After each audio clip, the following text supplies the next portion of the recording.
I was born in a little village called Castleconnell, County Limerick, just by the River Shannon there. So that's where I grew up and that's where I started to sing.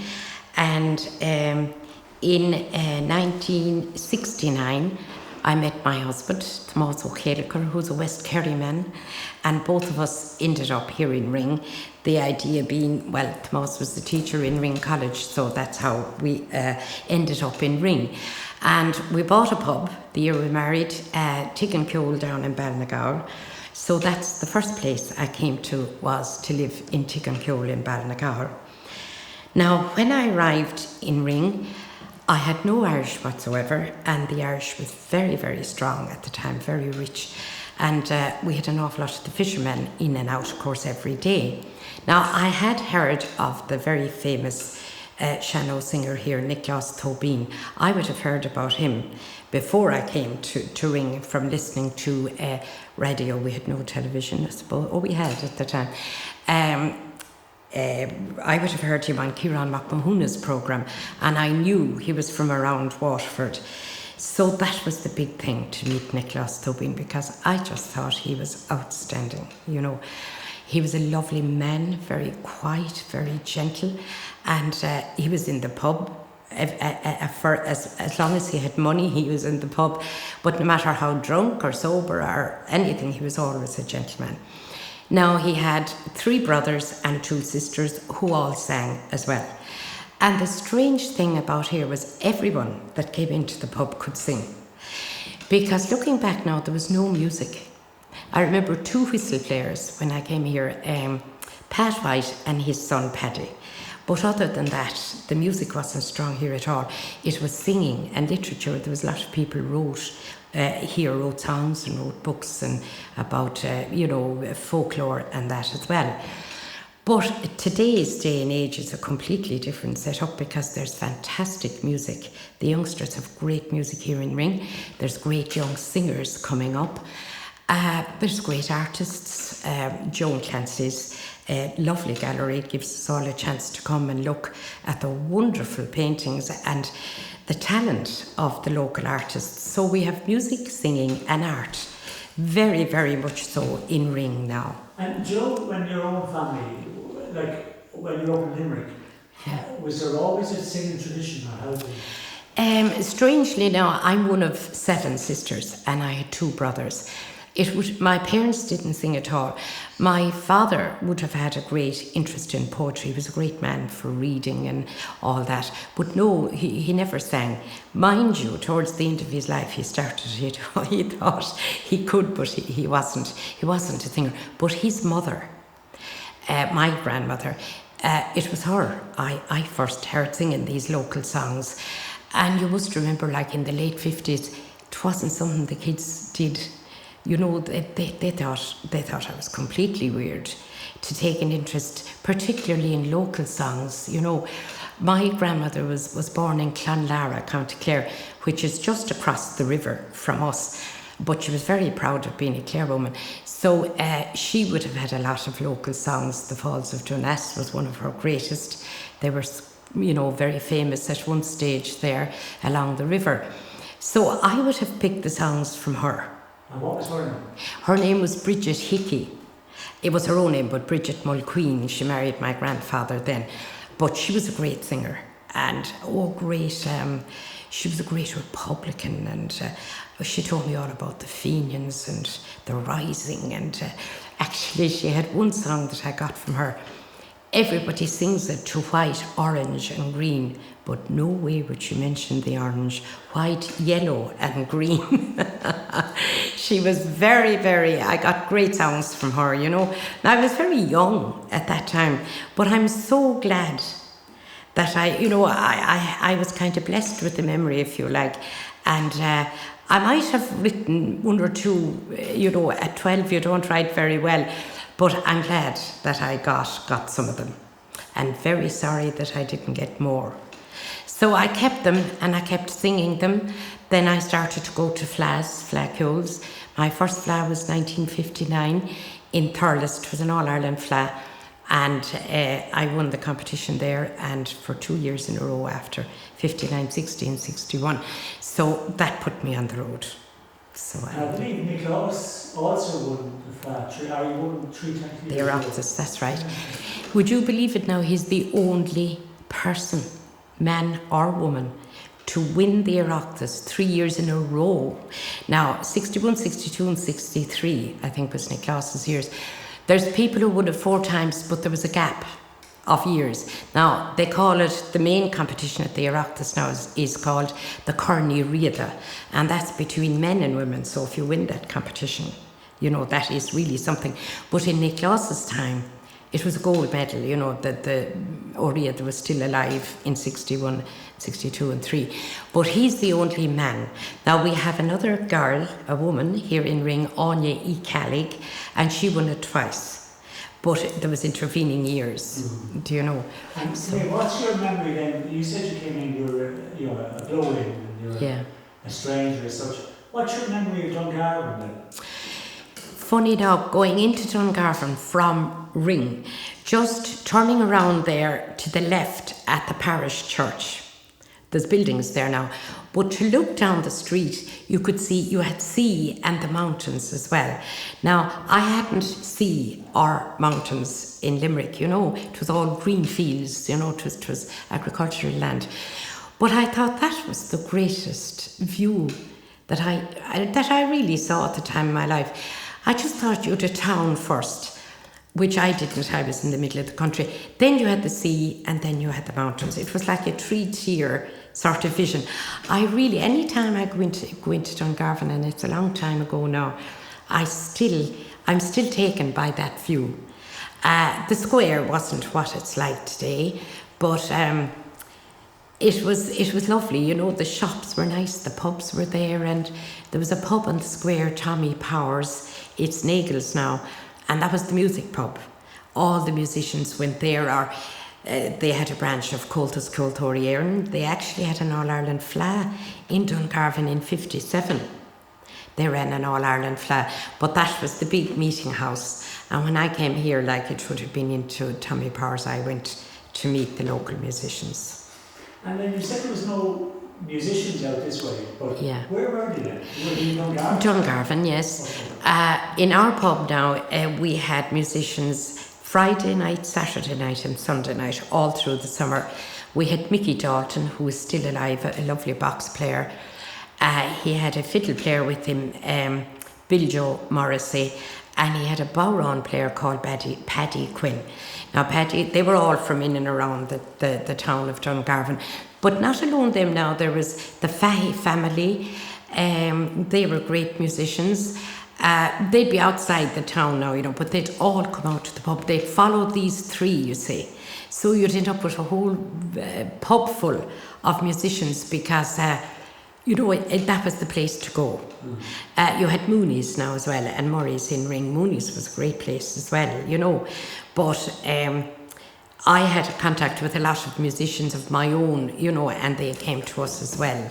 So it was very much alive with traditional music and Shannon singing at that time. Yeah. And would you, there was also someone mentioned to us with the Crotties.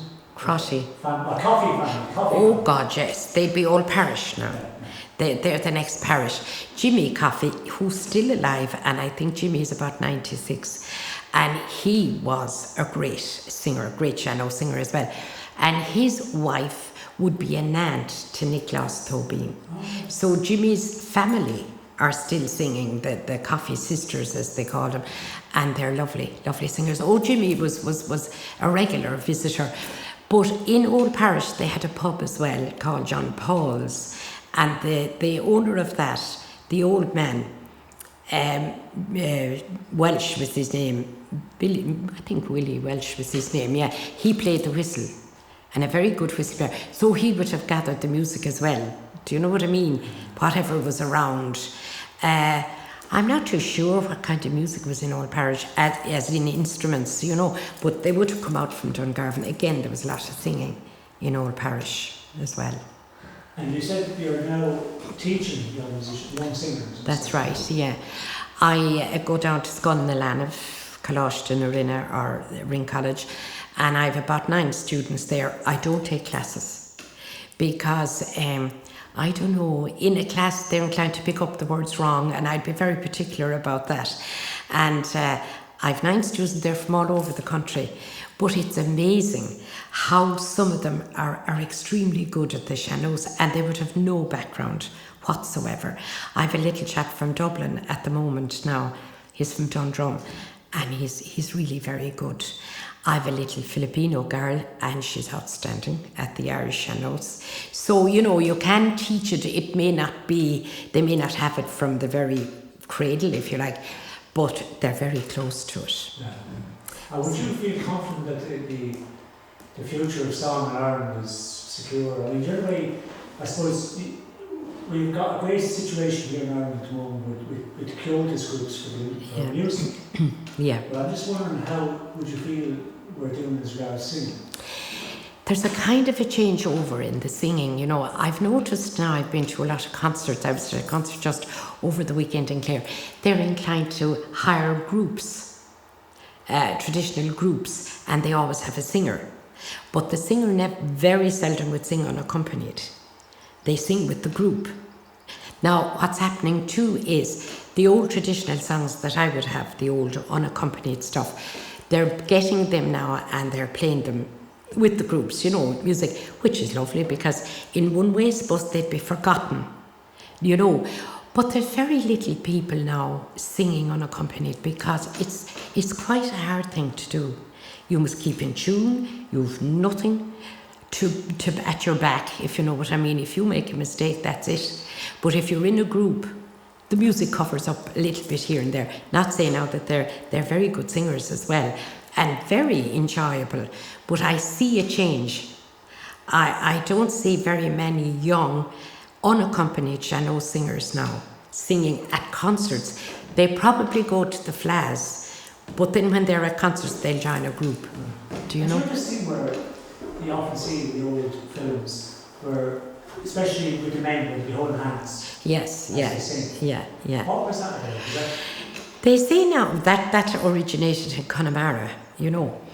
But, you know, there's lots of discussion about that. But I heard at some discussion one time that years ago in the meadows, when they were making hay, they had a kind of, I saw my own father doing it, when, you know, the old cocks of hay, as we used to call it, they tied that down with a rope that was made out of straw. It was called a thugawn. And they made it like this, twisting of the hands, do you know?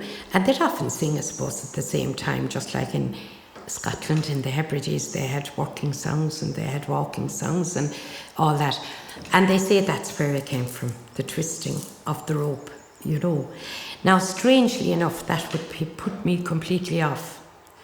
If somebody took my hand, they tried it in Connemara a few times, I'm not used to it, you know. And it kind of put me off my guard. But it still happens. I've seen it in Connemara. They still hold the hand and they twist it around the whole time. Now, whether the Casa, there's a song called the Casa and Thugawn as well in Irish, whether that's where it came from, we don't know, really.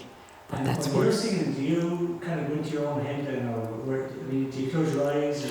Yeah, I didn't one time when I was younger. You know, but in the last few years now, if I was on stage now, I'd never close my eyes. Strangely enough, I'd pick a spot that I'd look at.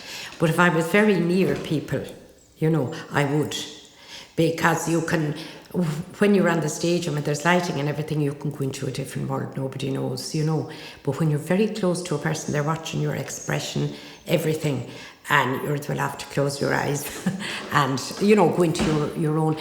Mind you, I wouldn't cut myself off completely because I think that's important to sing to people as well as you're kind of cutting them out if you know, if you take off. But I would close them now and again, you know. But a lot of people do, they just, the real sean-nós singers in Irish would do it a lot. You know. Just concentrate on where Would, and it's the habit too, I think.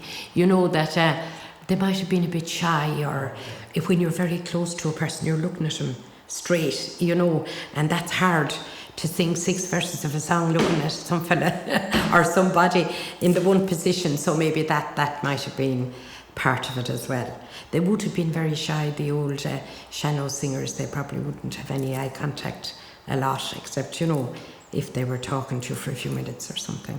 But as I said, singing 10 verses of a long Shannon song, it's hard to kind of make contact, you know. And just in relation to this area then, when you came here and there was a big tradition of singing, would you feel that a lot of those songs now have been captured? Oh, they have. That's true. We've a few very good Shannos, young men now. We've the McGrath family. You'd have, I don't want to start naming them now because I'd be, you know, but they'd have offsprings again, and they're all after bringing the same tradition, and they would have the old songs from their fathers, grandfathers. Old parish, there's a Gallavon family, Kieran in particular, and he'd have that side of the parish. Do you know, there'd be a few songs there that they may not have sang in ring, but the whole lot is coming back since the younger children's and the young men are giving the same songs to the younger generation. You were saying earlier before we started recording that, you know, how I suppose much of a difference the Clancy brothers made to the area when they moved in this area. Do you want to say a little bit about that? Oh, they would have made a very big impact here. I remember it well, you know, when they'd come into the pub, they were totally different. The locals were absolutely spellbound, you know, and they had accents. They had the accent naturally after being in America, you know, and they had a swagger when they'd come into the pub, you know. And I remember going up to one of their houses one evening, and it was the first time I saw spaghetti. You know, they even ate differently to us here in Ring, you know. We didn't know how to take, particularly the locals, you know. So much so that I remember Nicholas Tobin now and his brothers, when they heard the Clancys, you see, singing with the guitar, and one of the great songs that they picked up was I'll Tell My Ma, you know. And then I noticed they didn't want to be singing the Shannon songs, they wanted to be like the Clancys. And I remember the first song they picked, I would have been, you know, spotting this in the pub now. One of the first songs they picked was I'll Tell My Ma, but there was a line in it, they pulled my hair and they broke my comb, but that's all right till I go home. But they picked it up, you see, as they heard it. So there, the lads, the local lads, was they pulled my hair and they broke my pole, but that's all right till I go home. You know, they picked little lines, but so long as they were singing with guitars, they loved it. You know, and it was a great infusion, if you like, because the Clancys were great, you know, and they had some of the old songs, but they had a lot of the little. That's another thing I found. They had a lot of the songs with a little bit of lilting, like diddly-idle doodle-dum, diddly-idle doodle-dum, you know. Now, I'd have been too embarrassed as a young girl to sing anything with something like that in it. But the Clancys made it all right. You know, they were handsome men and they sang it and everyone loved it. And then it was all right for everybody else. You know, that's how particularly for a woman, you know, the men could jig away, or as we called it, or lilt. But I just found it a bit embarrassing for me. And a lot of my songs were slow anyway. But from listening to the Clancys and the lovely lilt they had and how they could put it forward, you know, they had great characters, great charisma. It just made it all right for everyone to start lilting. And the local bios here had begun to take it up as well, you know. So they would have made a great impression, you know. And I remember Joan Clancy, that has the lovely gallery, her husband, he was a great actor, you see. Well, they were all great actors, but we were all at home one night in the pub in the middle of winter, and Tom appeared on Charlie's Angels. And they were stunned altogether, you know. They couldn't wait till the summer because Tom had a house here for Tom to come. And I remember the conversation that night. There was an old man, he's dead and gone now, Lord rest him, Monty Trummy, quizzed him about it, you know. And Tommy said, and whatever it was on, he jumped out of an aeroplane. And jumped out of an aeroplane, Tom, and no morgue at all on you, you know. And you were with them lovely women and everything, you know. They couldn't figure the whole thing out. So that was great as well, you know.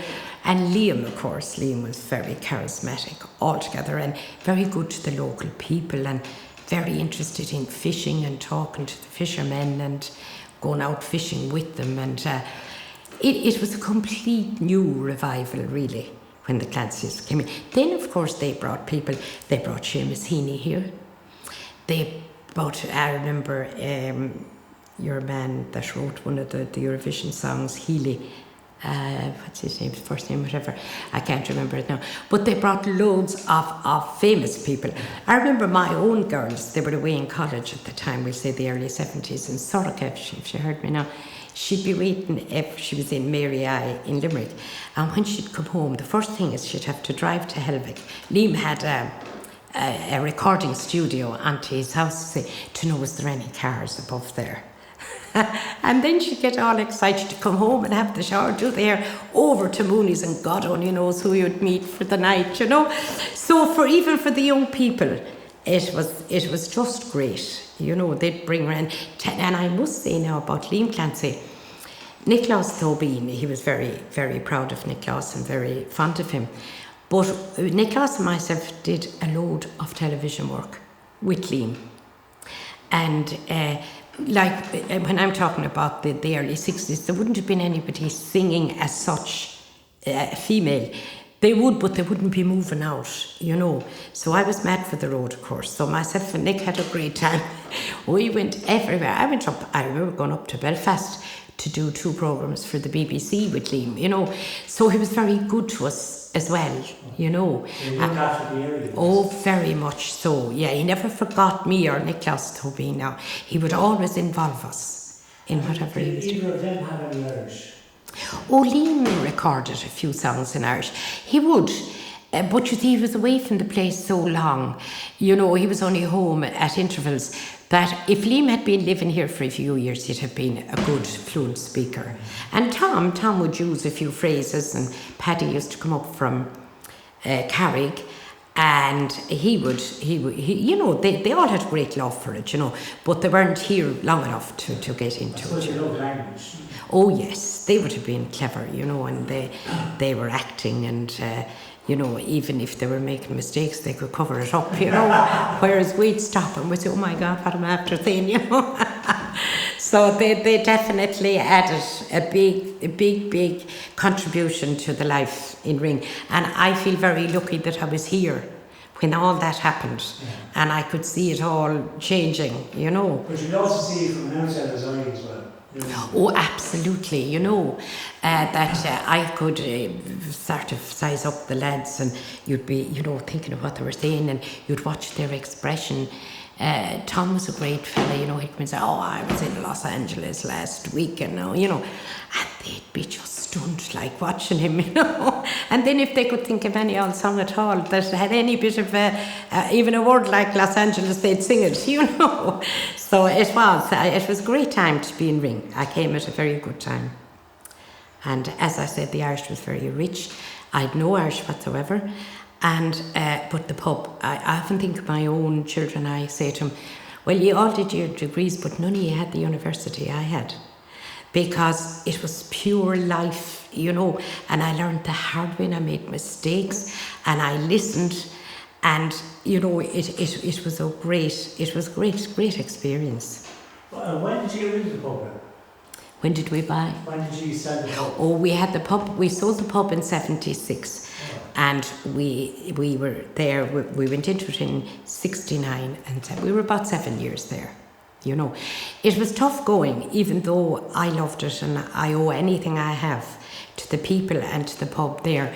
But my husband was working, he was a teacher in the college, so he held on to his job in case this pub wouldn't work out. So I had 3 children under 5, and I had the pub, and I had the children. And it was busy, because we're very near a pier. And actually, I don't know, does this exist? I think there's one in Dublin.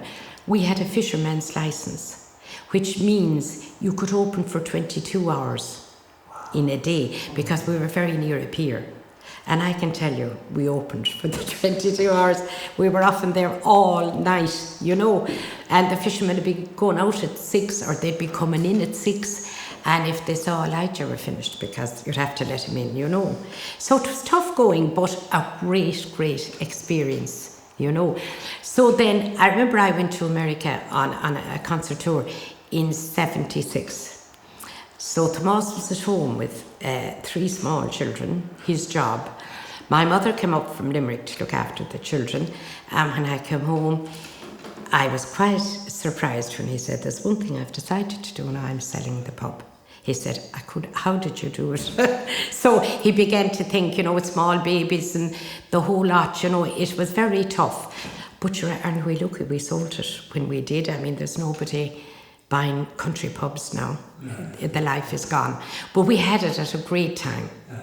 And we did well. We were able to build a new house out of it and that. So we're quite happy now with the memories. It became very much part of the community then. Oh yes, you know, everything was all Nicholas Tobin's travels now. When he'd be travelling, our pub was the pick-up, you know. And I remember one time, Nicholas was a gentleman, as I say, but you see, he he'd fish now and again, but he never had an awful lot of money, you know, but that didn't matter to him. But still he'd like to have money if he was going anywhere. And I remember he was going off on a tour of England, I think. And he was going with Clancys, and the wages for that was very, very small because they were fundraising. But Nicholas wouldn't understand that at all, you see. So it was a fellow by the name of Seamus McMahon. He's very well known in the music up there in Dublin. He came down to collect Nicholas to take him on his travels. So he came into the pub at 11 o'clock, ready to go. And a brown paper bag he had under his arm. That was his luggage. And anyhow, Seamus arrived and they shook hands and the whole lot, and they had a pint, and then they were ready to go. So Nicholas, being very polite, he said to him, Seamus, would there be any chance I could get my fee before I'd go? Because, you know, he wouldn't have had that kind of money. So Seamus said, oh, no problem, I'll give it to you myself. So he handed him the princely sum of about £4 at the time, £4 or £5, and Nicholas was shocked, you know. And he held out his hand and he looked at it and he said, Seamus, my dear man, it wouldn't get me out of ring. He'd spend that in a few hours, you know. But little things like that now. But he began to... what did Seamus do? Seamus only looked at him and started to laugh, you know, because when he'd get into the crowd, you know, and get going, you know. But I remember on a second occasion, Laura Samuraku, the head of Clancys, rang me. We were in the pub at the time, the early 70s. And he said, look, we're going to Libya. And he said, there was no phones at the time. We were number 5, the doctor, the priest, and, you know. So he said, is there any chance you'd go over to Helvig and ask Nicholas, would he come as the singer? They had a female singer from Connemara, and Nicholas was the male. So I went over anyway, and the 4 brothers, there were 4 bachelors, you know, and sat down, and I was talking to him, and I told him what happened, and he wasn't, you know, a bit happy. And he said, where is Libya? And I said, in Africa, I said, you know. And he looked at me, oh jeez, he said, I wouldn't go to Africa, he said, I'd much prefer to be out in the ocean. And he said, and I tried to explain to him that there'd be people going and that he'd know no way it frightened the life out of him. So I had to come back and tell our Ross that there was just, you know, he told me, I said he'd prefer to be out in the ocean. I suppose he was thinking of flying and that, you know. But he did travel a good bit now. But he'd be no joke, like, if he didn't want to go, you know. He went to the Hebrides now in Scotland and he loved it. Yeah. He was telling me all about it. It sort of awakened something in him, you know. He was there with the people and he stayed with the people in the houses and all that, you know. And he'd be very... Mind you, he'd go to a place and he wouldn't really have anything to say when he'd come back, you know, to be just singing and that. But the Hebrides impressed him a bit now.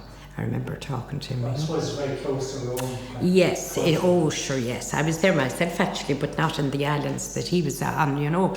But we were able to talk about it, you know, and but he wouldn't be a great man now for remembering or going back. And yet, he had about 300 songs and he'd never make a mistake.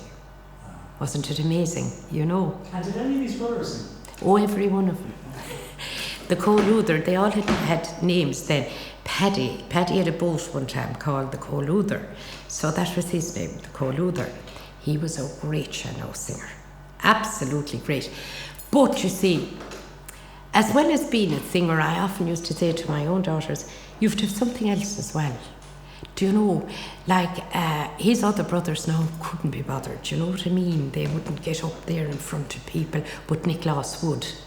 You know, and he enjoyed it. But the brothers didn't, but they were very, very good. And they had a sister, Caught, who was excellent. She went to London very young, and that was the one great thing now about Caught. The Irish Caught she had it naturally from the minute she was born, but she was in London so long that nothing influenced her Irish. And when she'd come back to ring, they'd be all delighted to hear her because she'd be old touch the whole time. Whereas we'll say sometimes the people that stay, they'd be influenced by people coming in, you know. But God never changed. And they have another sister in Old Parish, Alice, who's still alive. She's the only one that's left, his sister, up in Old Parish. She's in her mid-80s, and she was a fine singer, you know. So it was definitely... his mother would have been from a musical family as well. His mother was Shanahan, I remember her. I met her once or twice. She didn't sing, but all her brothers did. So it definitely kind of comes round in the family. That's great. So.